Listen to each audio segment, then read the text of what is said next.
Kupiliśmy bilet na autobus hop-on, hop-off turystyczny w kantonie na 4 dni, więc postanowiliśmy pewnego wieczoru, że pojedziemy zobaczyć, jak wygląda życie nocne i jak jest oświetlony kanton wieczorem. Przejeżdżamy mostem nad rzeką Perłową w kierunku centrum biznesowego.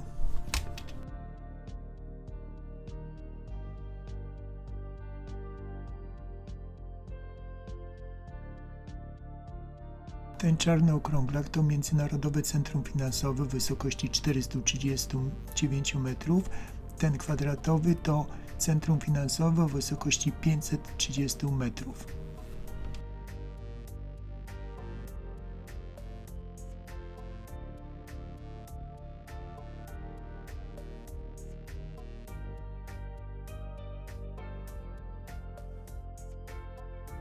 Wieża telewizyjna o wysokości 600 metrów jest drugą najwyższą wieżą telewizyjną na świecie.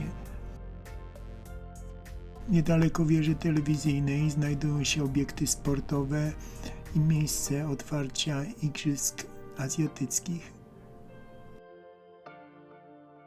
Kanton, czyli Guangzhou, ma ponad 15 milionów mieszkańców. Tutaj są też miasta, które są satelickimi miastami. Tworzą taką wielką aglomerację jak aglomeracja katowicka, tylko o wiele większą. Między innymi do tych miast należy Foshan, Makao, Hongkong, Shenzhen. Miasto w nocy jest bardzo bezpieczne, czy też w centrum, czy też na obrzeżach.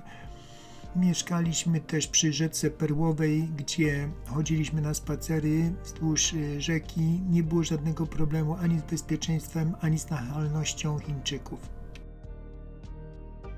Listopad to idealny miesiąc na zwiedzanie. W dzień niewiele ponad 30 stopni, w nocy troszeczkę powyżej 20 stopni Celsjusza, więc można spokojnie i w dzień, i w nocy zwiedzać. Widok z naszego hotelu na miasto i widok na rzekę Perłową, na budynki, które podświetlane są LEDami i zmieniają się na nich obrazy co kilka sekund. Na nasz ulubiony deptak spacerowy Beijing Road mieliśmy pół godzinki drogi spacerkiem wzdłuż wybrzeża rzeki Perłowej, więc było i bezpiecznie, i ładnie, i przyjemnie. Po drodze mogliśmy wypić sobie soczek, który w zależności od owoców kosztował od 10 do 15 zł, natomiast żona kupowała sobie gofra bąbelkowego. Dla mnie super przekąską były bułeczki na parze, czyli baozi. Ośmiorniczki natomiast nie były naszym przysmakiem. Szkoda, że nie mieliśmy czasu popłynąć sobie rzeką Perłową jak kilka lat temu. Naprawdę były piękne widoki, ale na pewno zrobimy to następnym razem. Widok w dzień z naszego hotelu i widok na katedrę, będącą największym katolickim obiektem w południowych Chinach. Jest też również siedzibą arcybiskupstwa. Za hotelem było przedszkole i codziennie rano budziła nas muzyka obwieszczająca początek zajęć. Rodzice przyprowadzali dzieci, które były badane przez lekarza, sprawdzona temperatura i gardło przed wejściem do sali. Następny dzień to zwiedzanie Hongkongu. To chyba najbardziej gęste miasto na świecie, bo wieżowce bardzo wysokie, ale są bardzo blisko siebie. W Hongkongu byłem już kilka razy, więc postanowiliśmy pojechać na wyspę Lantau, gdzie znajduje się największy siedzący Buddha na świecie. Bilety na kolejkę linową kupiliśmy przez internet, ale i tak musieliśmy odstać swoje 3 godzinki, aby się dostać do waganika ze szklaną podłogą. Podróż kolejką trwa około 25 minut i kosztuje około 120 zł od osoby.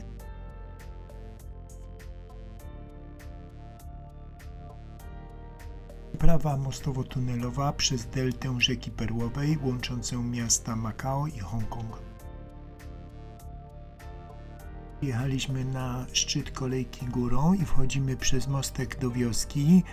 Na bębnach napisane są najważniejsze życzenia chińskie. Chang Gong, sukces, powodzenie. Fu Gui, fortuna, bogactwo. Jian Kang, zdrowie. Shi Yuan, szczęście. Od razu przy wejściu do wioski są restauracyjki i sklepy z pamiątkami, ale ponieważ my bardzo długo czekaliśmy w kolejce, więc śpieszymy się wyjść na górę, zobaczyć wielkiego Buddę. Wioska nastawiona jest tak bardzo na turystów, że czujemy się bardziej jak na bazarze lub gdzieś w małych sklepikach przy plaży niż w świątyni na górze Lantau.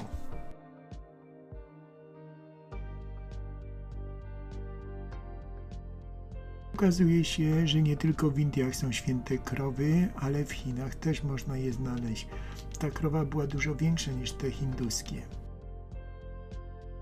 Do pokonania mamy 268 schodów, aby dotrzeć do podstawy pomnika. Ma on 34 metry wysokości i waży 250 ton. Posąg z brązu kosztował 268 milionów dolarów i ukończony był w 1993 roku.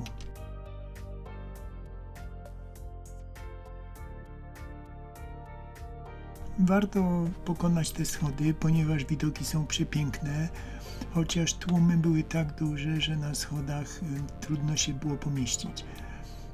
Będziemy szli do tego klasztoru, do tej pagody, natomiast z góry widać, że oprócz tych świątyń dookoła są też domy zwykłych Chińczyków, którzy tutaj mieszkają, prowadzą sklepy, restauracje i być może mają tutaj swoje letnie siedziby.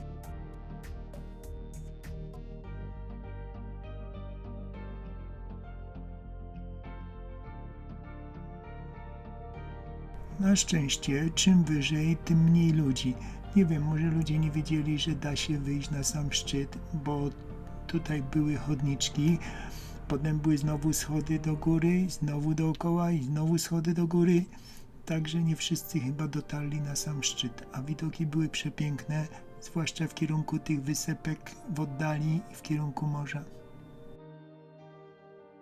Zrobiłem tutaj wiele ujęć i zdjęć, bo naprawdę spędziliśmy tutaj na górze pół godzinki. Nie mogłem się napatrzeć na piękną przyrodę, na morze i na tą zieleń bardzo soczystą. Jak człowiek był dzieckiem, to ciągnęło go do miasta, ruchu, życia w centrum, natomiast w miarę upływu lat człowiek chce ciszy, spokoju i marzy o takiej małej wysepce, żeby tam sobie zamieszkać. Dobrze, koniec marzeń, wracamy do rzeczywistości, wracamy do świątyni buddyjskich w drodze powrotnej. Tak naprawdę te świątynie bardziej przypominają mi park rozrywki PortAventura w Hiszpanii niż prawdziwe świątynie buddyjskie. Może to ze względu na to, że jest bardzo dużo turystów. Wszystko jest napisane po angielsku i wygląda to zupełnie podobnie do Wesołego Miasteczka. Takie mam wrażenie.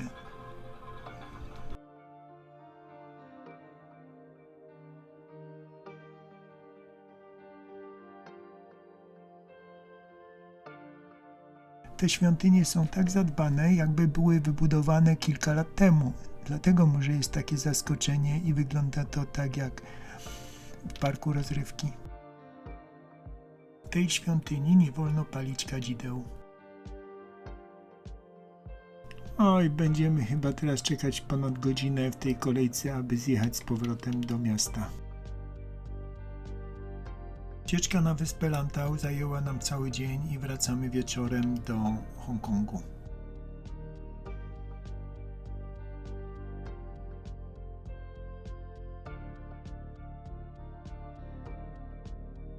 Mamy nadzieję zdążyć na pokaz świateł w Hongkongu.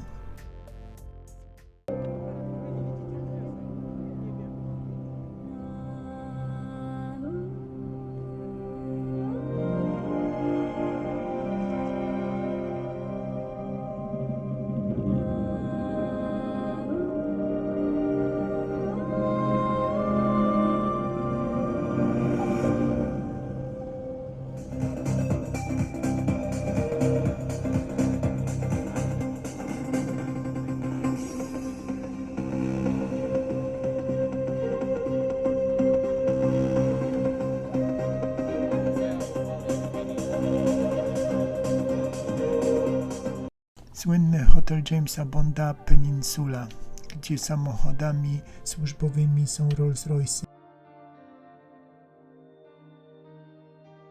Po pokazie świateł w Hongkongu wracamy ulicą Nathan Road, która jest jedną z głównych ulic w Hongkongu. Przy niej znajdują się sklepy z ekskluzywną odzieżą, zegarkami, elektroniką i jest bardzo, bardzo uczęszczana.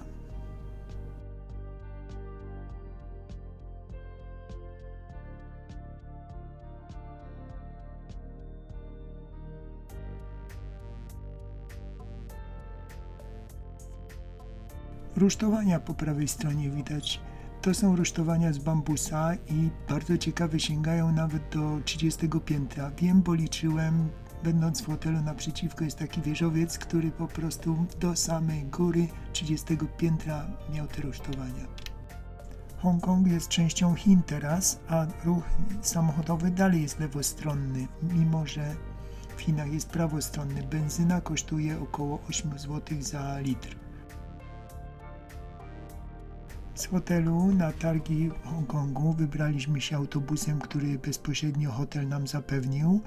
Można też było dopłynąć z Kowloon do Hongkongu tramwajem wodnym.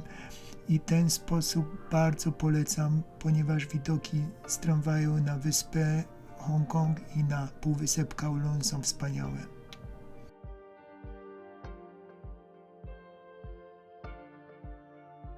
Pomnik w kształcie złotego kwiatu stoi tuż przy centrum targowym w Hongkongu i jest to jeden z symboli Hongkongu.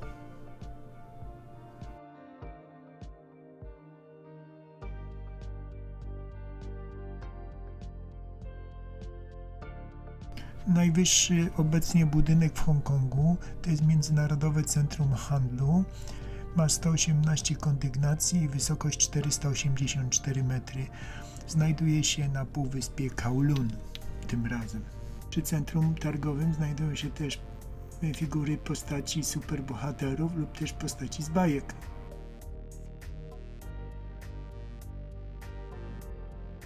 Niestety nie jestem obeznany z chińskimi bajkami i nie mogę powiedzieć, jakie to są bajki, jakie to są postacie. Jeżeli ktoś zna, jakie to są postacie z mangi albo z bajek, to proszę w komentarzu napisać. Z góry dziękuję. Ale nad morzem jest taki wiatr, że powinienem pójść do fryzjera i uciąć sobie troszkę te rozmierzwione włosy.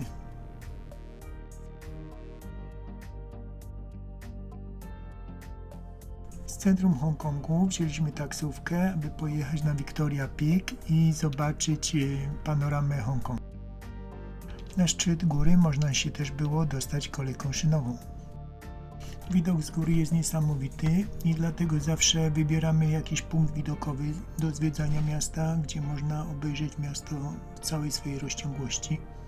Widok na port i Hongkong był wspaniały. Zauważyłem też prywatne domy i apartamentowce. Takie apartamenty kosztują po kilkanaście milionów dolarów na tym zboczu.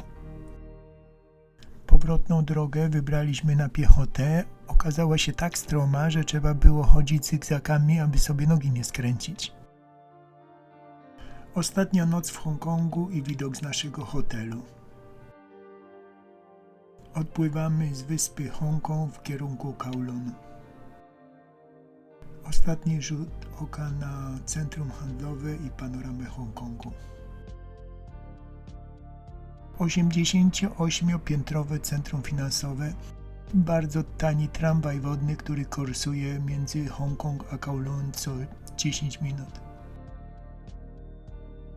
Hongkong znajduje się w strefie tropikalnej, więc nigdy nie jest przejrzyste powietrze tak jak w górach. Mieliśmy trochę szczęścia, mimo to widać na filmie, że mgła jest.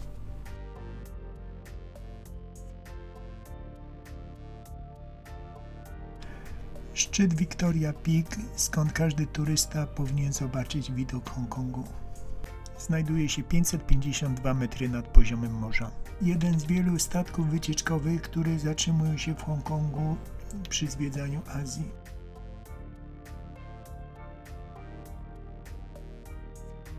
W Hongkongu przepłynęliśmy tramwajem wodnym na Kowloon, skąd odpływa szybki prom właściwie wodolot do Nansha. Nansha to jest dzielnica Guangzhou, skąd będziemy już mogli metrem dostać się bardzo szybko i tanio do centrum Guangzhou.